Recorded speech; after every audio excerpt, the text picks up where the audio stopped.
Vamos para o nosso boletim. A plenitude da obra de Cristo na cruz.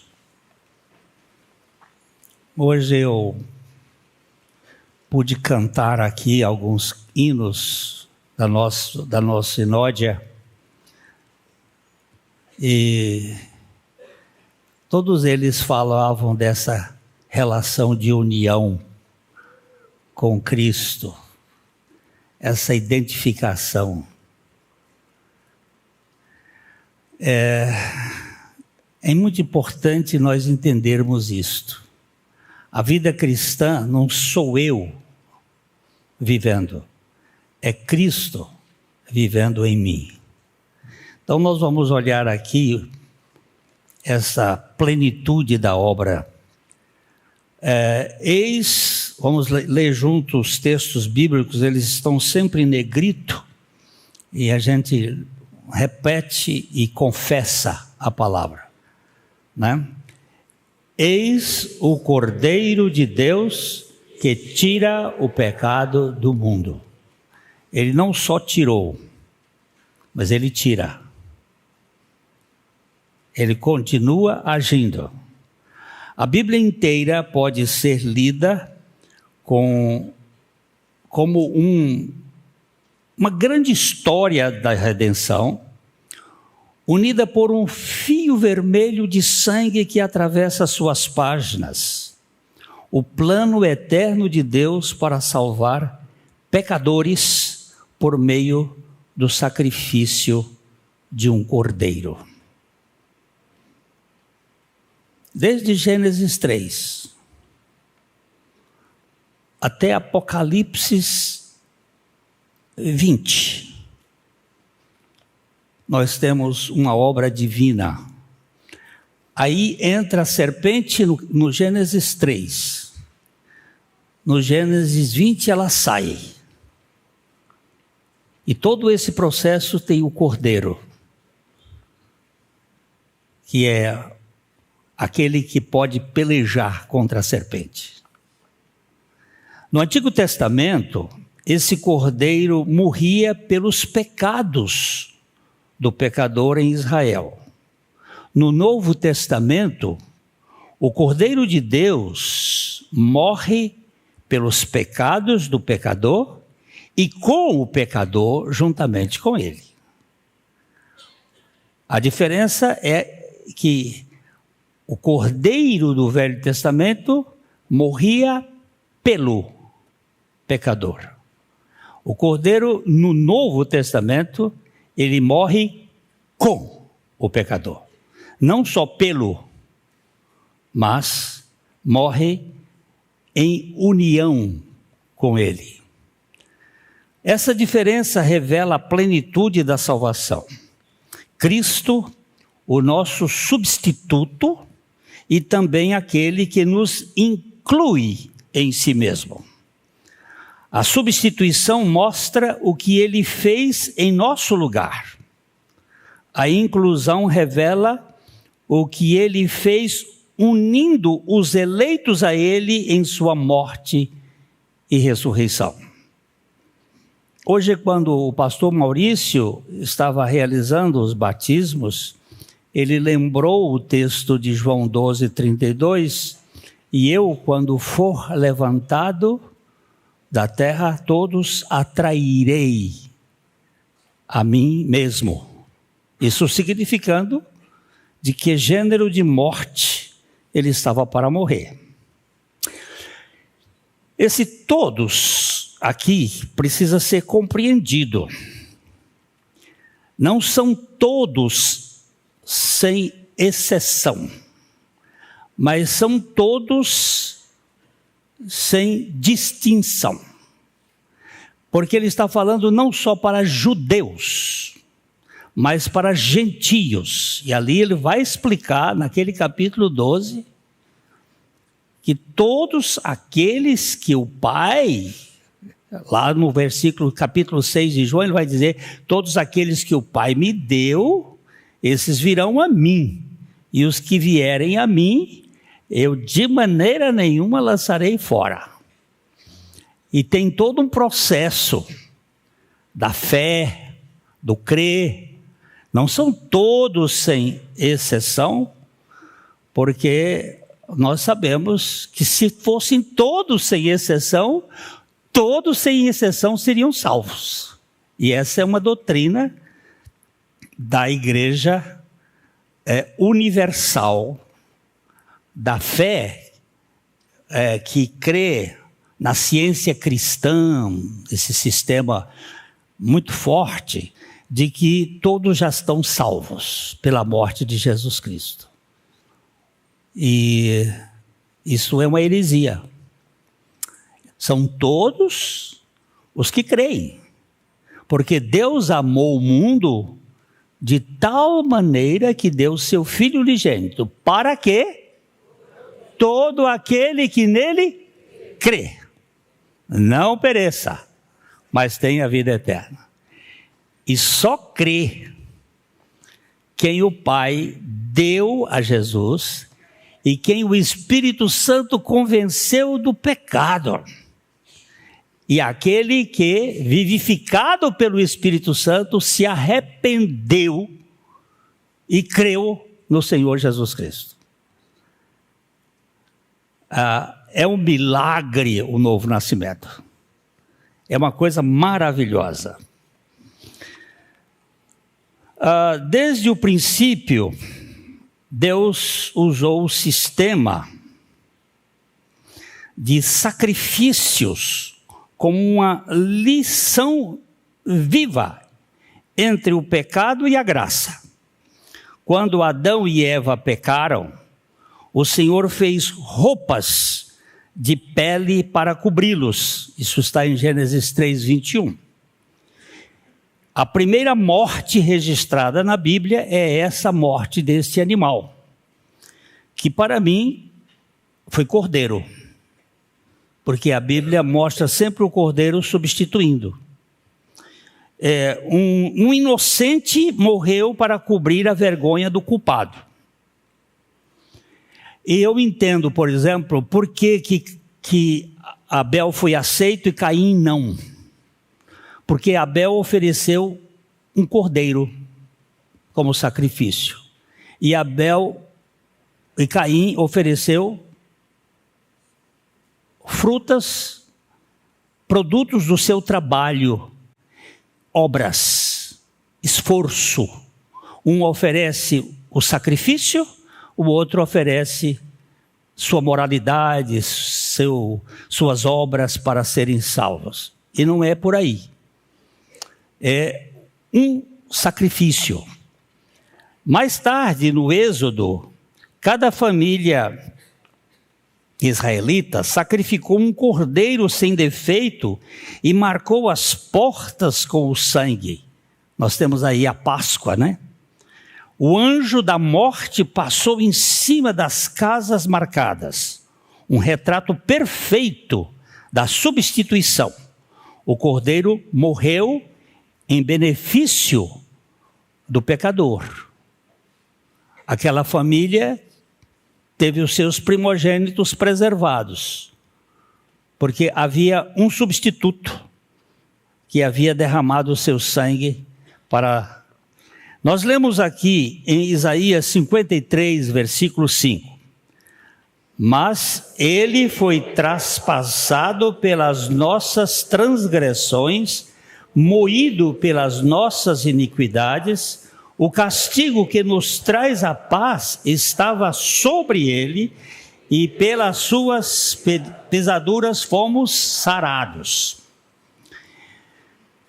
João Calvino é um dos reformadores. Ele foi muito perseguido no início, lá na França, onde ele morava. Logo depois da reforma do Lutero, domingo passado, nós vimos aqui o que aconteceu no dia 31 de quanto? De outubro de quanto? 1517. Aquela pressão toda. O Lutero, ele era um agostiniano. Ele era de uma ordem religiosa de Agostinho. Agostinho é o melhor intérprete de Paulo que nós temos aí na teologia católica. Aliás, en passant, o nosso Papa atual também é agostiniano. E ele está mexendo em doutrinas para se compatibilizar com a palavra de Deus. Ele é um agostiniano. Eu ouvi a palavra dele, pessoal dele, dizendo: se me considerarem herético por isto, que Deus me guarde, mas eu serei fiel à palavra de Deus. Muito, muito séria isto, muito séria. A palavra de Deus não pode ser colocada de lado. Então, João Calvino, ele explicou isso assim: Cristo foi feito maldito por nós, para que pela sua morte ele pudesse satisfazer a justiça de Deus e nos reconciliar com ele. Essa é a essência da substituição penal. O inocente paga a culpa do culpado. Sem isso, não haveria perdão nem reconciliação. Cristo, o justo, assumiu a culpa do injusto, para que o injusto pudesse ser aceito.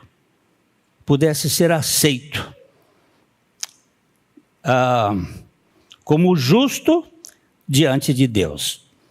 Eu até citei para os homens, essa semana lá na reunião dos homens de quinta-feira, uma ilustração de um missionário que ele conta que ele viu numa prisão africana no século XIX que um homem condenado à morte, ele foi substituído por outro.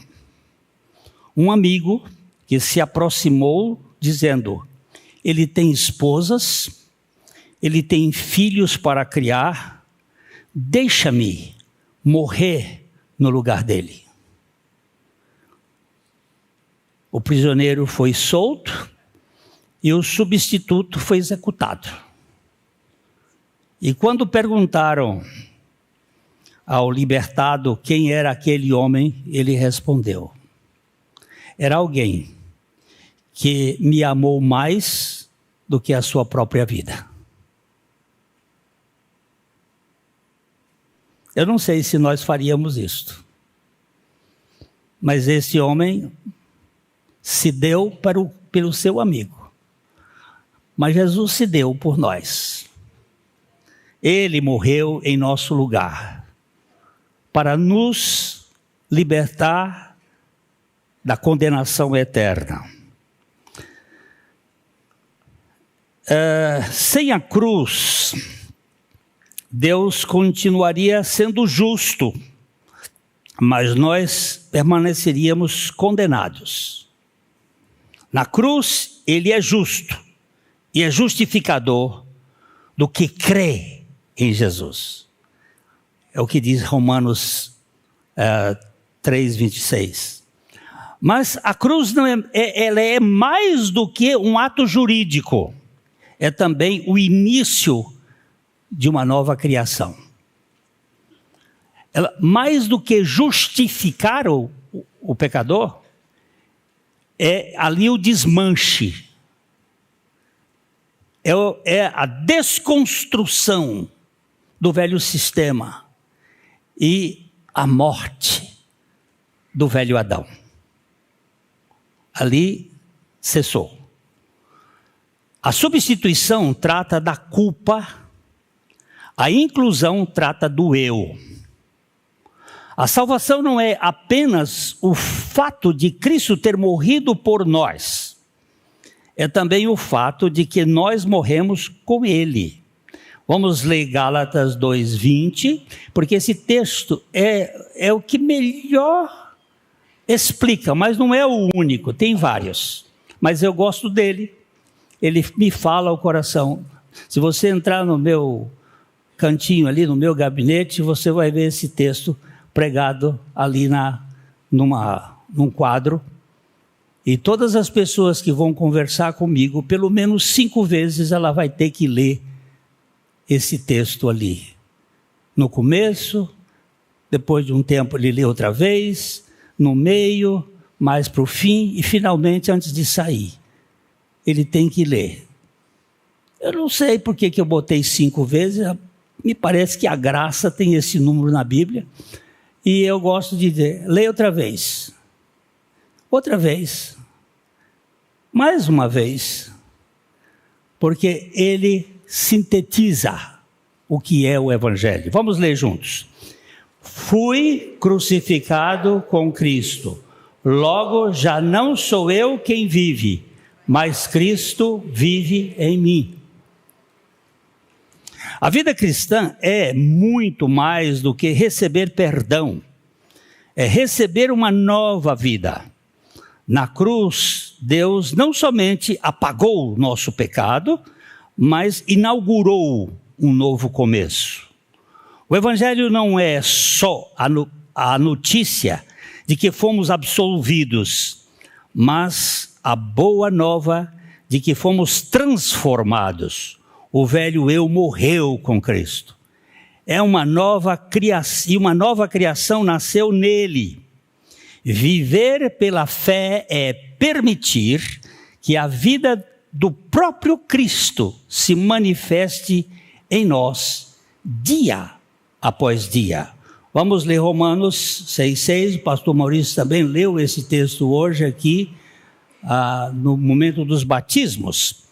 Sabendo isto, que foi crucificado com ele o nosso velho homem, para que o corpo do pecado seja destruído e não sirvamos o pecado como escravo. Sabendo isto, que foi crucificado. O assunto é peremptório. Na cruz, Deus não lidou tão somente com o que fizemos, mas com quem somos. Não bastava apagar a culpa, era preciso lidar com a raiz, a natureza que gera o pecado. Dr. Mark Lloyd Jones, ele disse, a morte de Cristo não apenas lida com o problema do que fizemos, mas com o problema de quem somos. Dr. Mark Lloyd Jones é um dos expositores bíblicos do século XX que mais efeito tem feito na minha vida e na do Maurício. Esse é outro embriagado, no bom sentido, do Dr. Lloyd Jones. É um mestre das Escrituras. Ele era médico, viu, Farid, seu companheiro de missão na medicina, ele era cardiologista. E era cardiologista do rei da Inglaterra.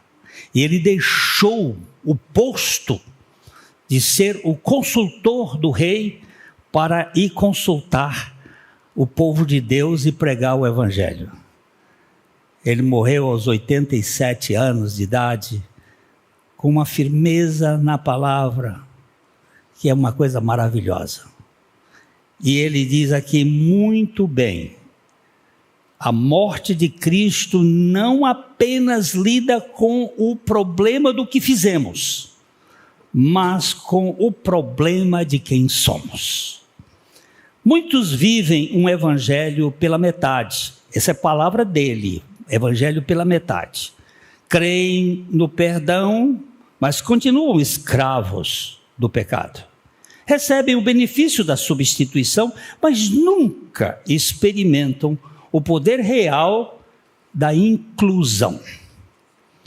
Um discípulo dele, muito eficaz, que é o John Murray, ele escreveu o seguinte: a união com Cristo é a verdade central de toda a doutrina da salvação. Sem ela, não há libertação do poder do pecado.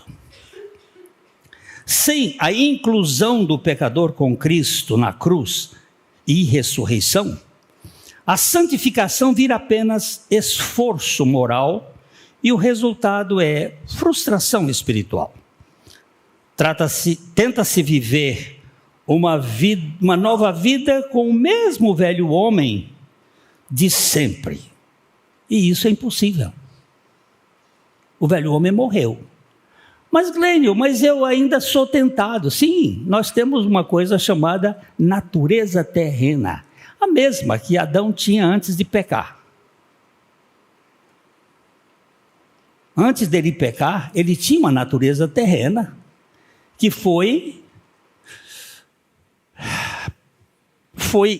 a palavra ali é uma isca, foi atraída, a concupiscência da carne. E essa eu vou levá-la até o dia em que eu vou receber um corpo glorificado. Um corpo sem sangue, porque a vida da alma está no sangue. E aí, no corpo glorificado, eu não vou ter mais essa tentação e essa luta que eu vou ter o resto da vida. Eu sou tentado todos os dias em todas as áreas. São 3 as áreas da tentação: físicas, psíquicas e espirituais. As mesmas áreas em que Jesus foi tentado.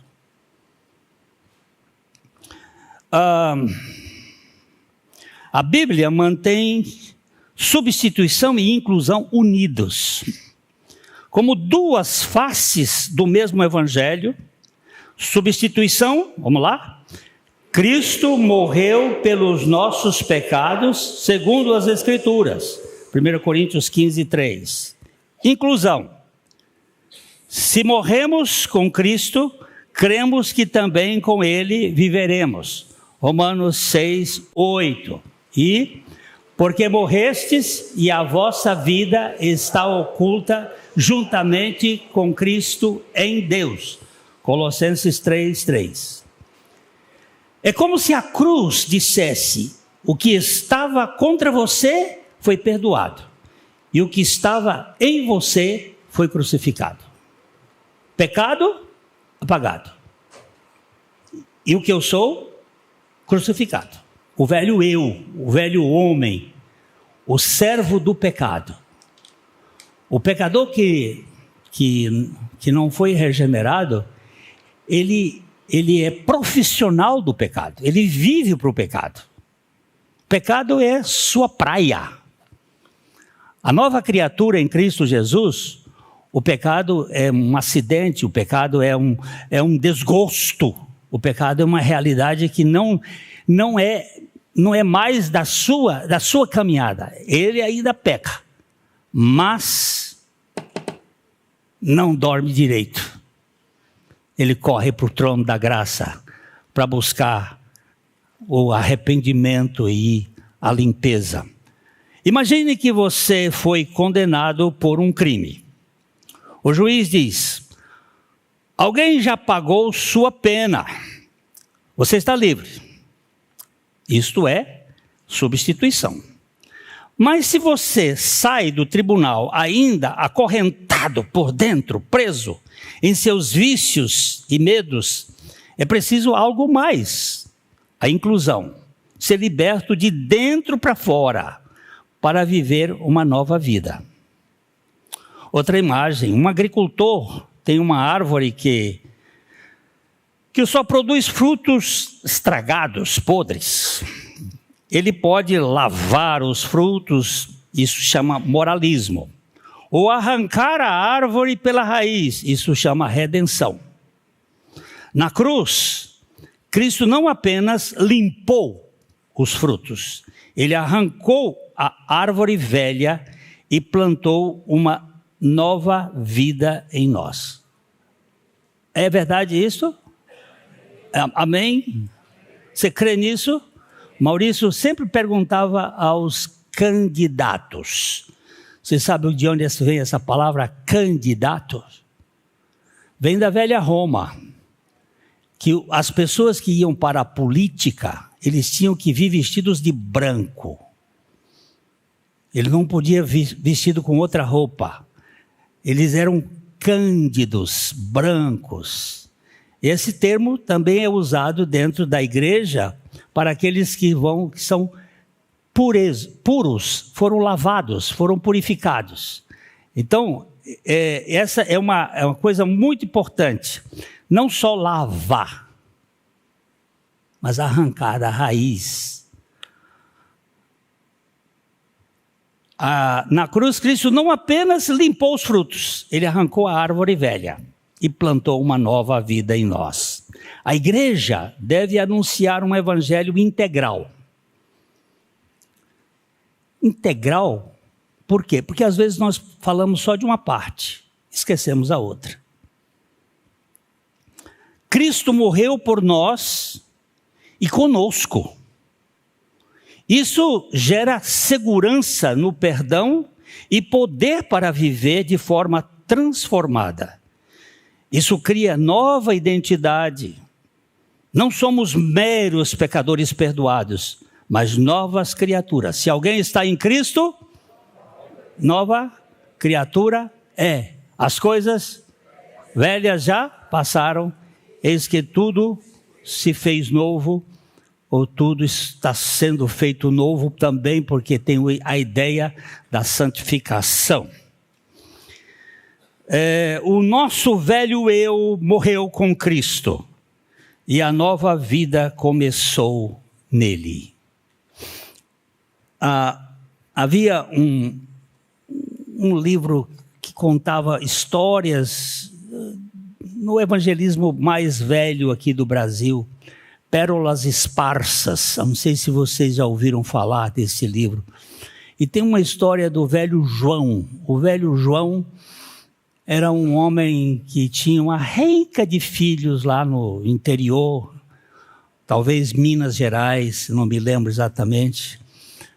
E ele sempre no sábado ia fazer feira na cidade e ele voltava calibrado. Ele tomava umas pileques, umas cachaças. E quando ele voltava, ele batia na mulher, batia nos filhos. Era aquela arruaça toda. E quando ele vinha voltando, ele sempre vinha cantando e descia da mula e fazia um... E a família tinha pavor do velho João. O pai era duro.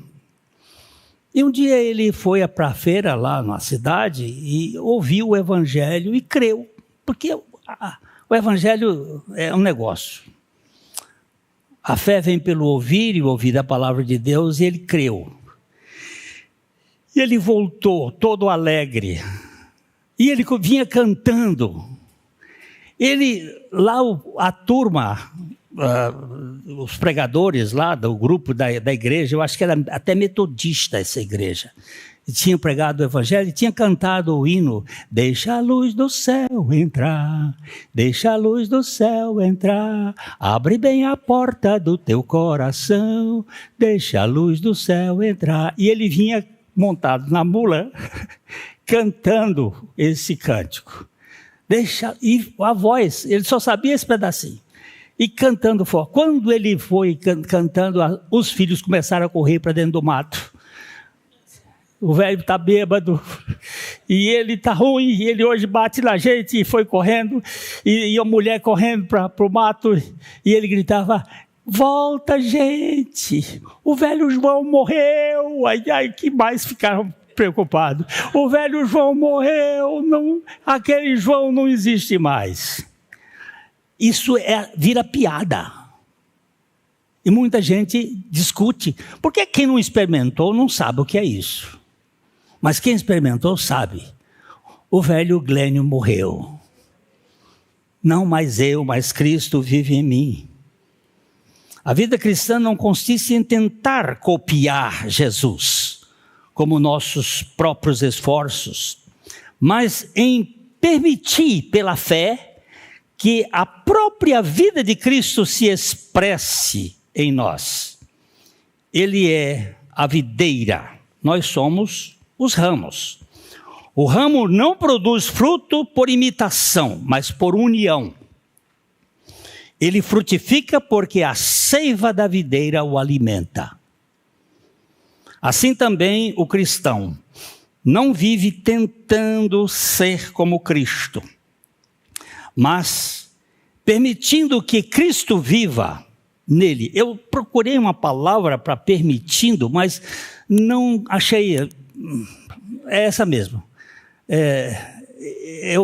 Que nós nos rendemos, né?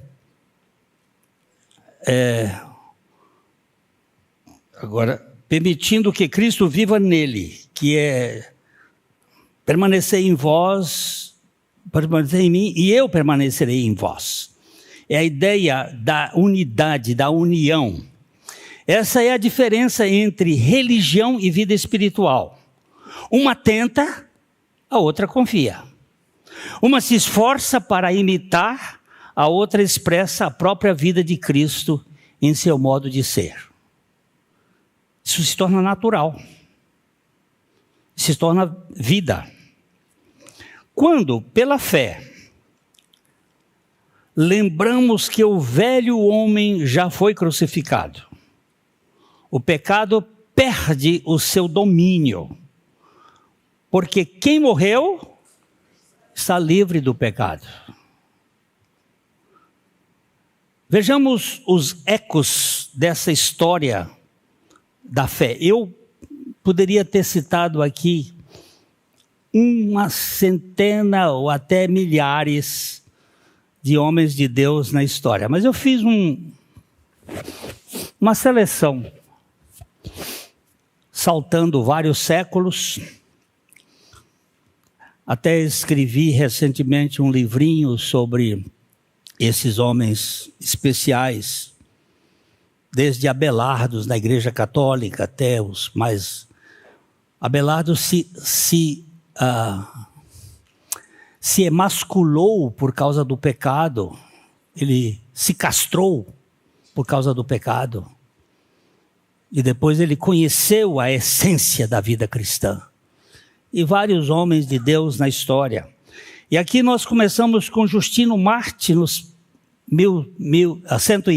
180, no século II, ele disse: Cristo morreu por nós para que, unidos a ele em sua morte, ressuscitássemos em sua nova vida.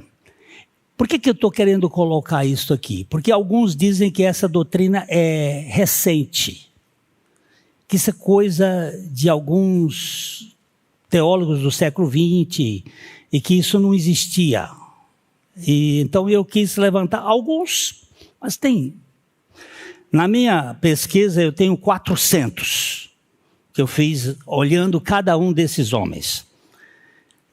Agostinho de Hipona, no IV século, ele vai dizer: não é apenas que Cristo morreu por nós, mas que nós morremos com ele morremos nele para que vivamos dele.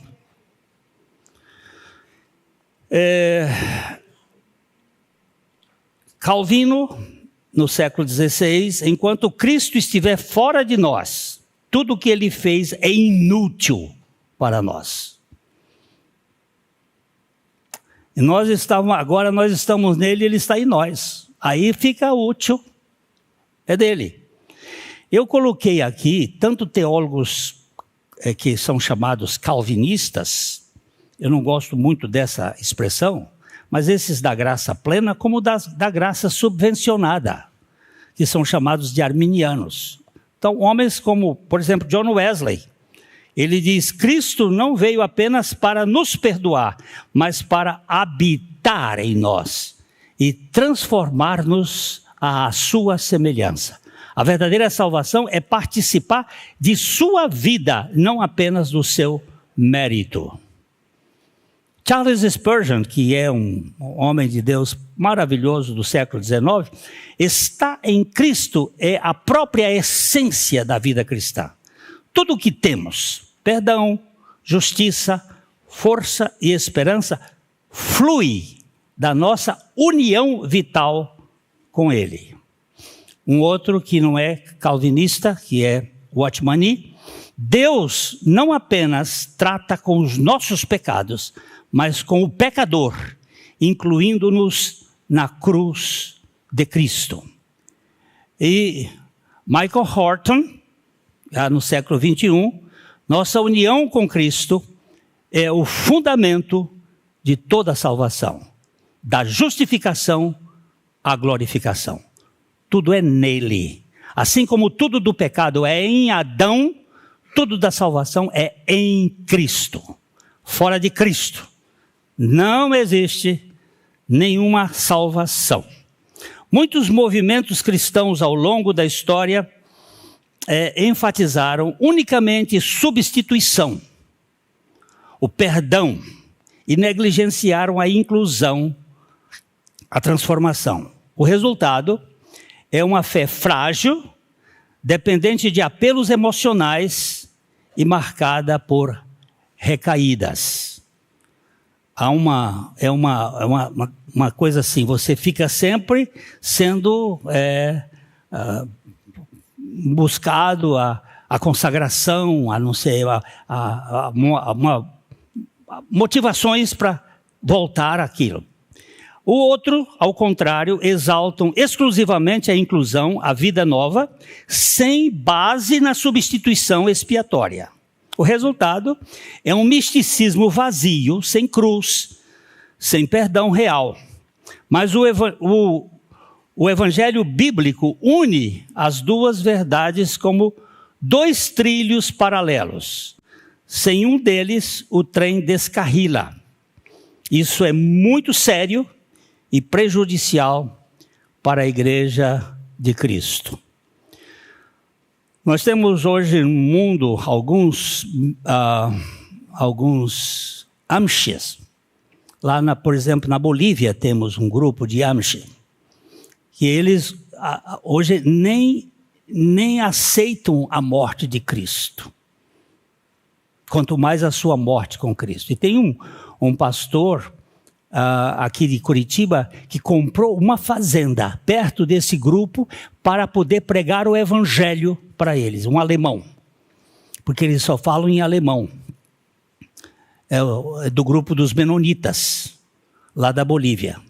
Mas temos muitos hoje no mundo que ou se tornam místicos até sem cruz, sem vida, pietistas, mas sem vida, a vida de Cristo, até se orgulham por serem espirituais, que é duas coisas impossíveis. Ser espiritual e orgulhoso é um contrassenso. E isso tem acontecido.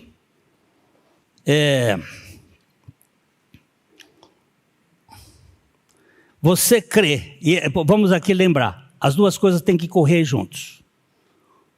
O trilho tem que estar junto. A substituição e a inclusão. Cristo morreu por mim, mas eu morri com Cristo. Isso não pode, senão descarrila. Você crê que Cristo morreu por você?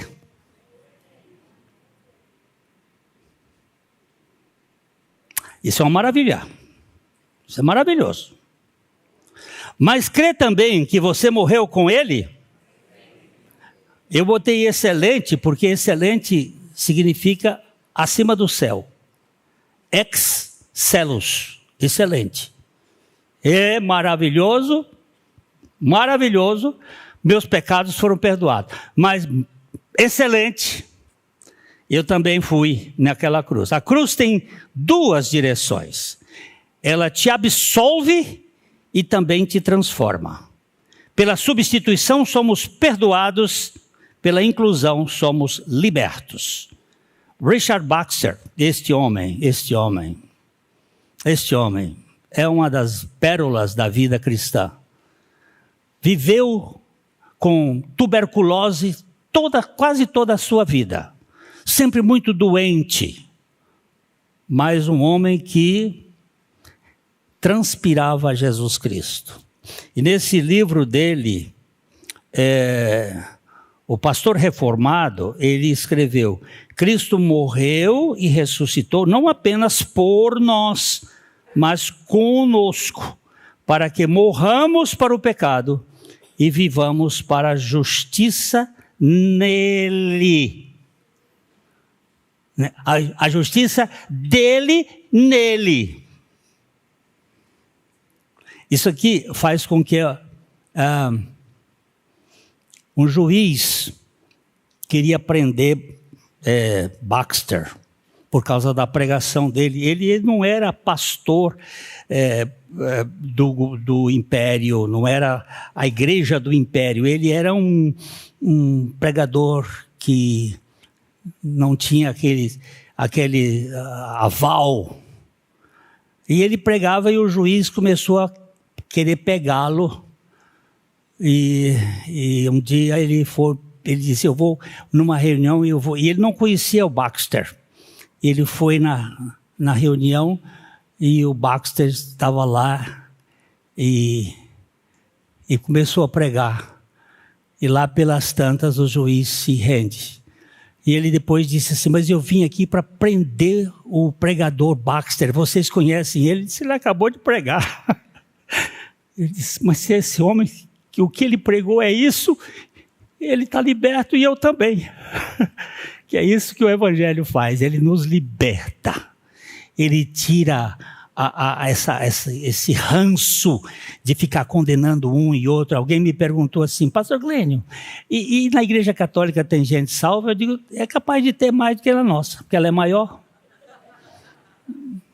Para de besteira. Salvação não está em igreja, está em Cristo. Se alguém está em Cristo, é nova criação. Não fica aí querendo achar, e cuidado, se você acha que a nossa doutrina é a mais certa, cuidado, você está em perigo. Ainda que esteja certa, mas nós não podemos nos orgulhar disso. Nós temos que botar a cara no pó. Na cruz, Cristo não simplesmente tomou o nosso lugar, mas também nos tomou para si. Ele nos uniu à sua morte e ressurreição, para que pudéssemos viver, não mais pela força da carne, mas pela sua própria vida em nós. Mais uma vez, vamos ler Gálatas 2:20.